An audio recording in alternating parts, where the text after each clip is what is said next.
de l'Institut pour l'accueil et les soins dont nous avons été l'objet depuis notre arrivée jusqu'à ce jour. Sur l'invitation m'adressée par le professeur Dorval Brunel, il m'a été demandé d'échanger avec vous, comme je l'ai dit si haut, sur les thèmes, le fondement de la politique transatlantique de la République démocratique. Ce thème m'envoie à examiner tout naturellement le rôle de la République démocratique du Congo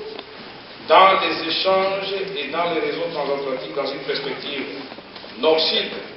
sud-nord ou est-ouest. Pour nous, Congolais, il s'agit de susciter un nouvel éveil de conscience qui doit habiter chacun de nous, chacun d'entre nous, qu'il s'agisse de ceux de la diaspora, notamment mes concitoyens vivant au Canada qui m'entendent à ce moment, ou de tous les autres qui se trouvent au pays. Nous devons ensemble relever les défis en utilisant nos intelligences toujours vivaces pour que notre pays retrouve sa place dans ce monde,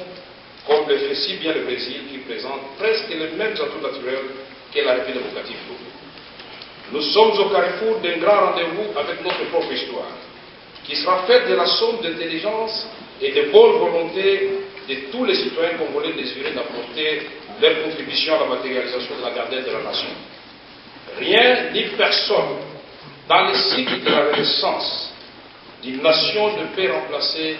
les citoyens de celle-ci. Ils doivent se mobiliser de manière solidaire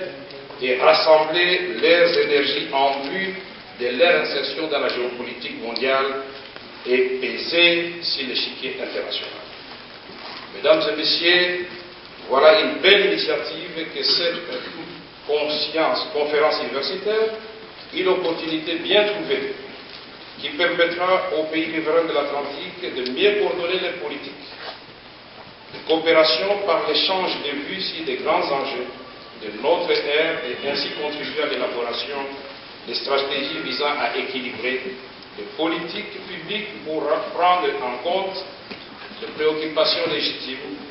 de tous, et particulièrement de nombreux pays en développement dont certains sont dans une situation de précarité. J'allais dire d'extrême pauvreté faute des moyens financiers nécessaires pour assurer le développement et des volontés politiques pour asseoir la bonne gouvernance.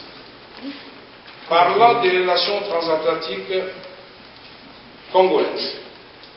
je voudrais distinguer et emprunter un chemin très simple.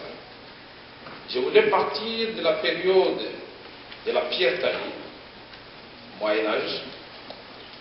m'arrêter au niveau de la colonisation,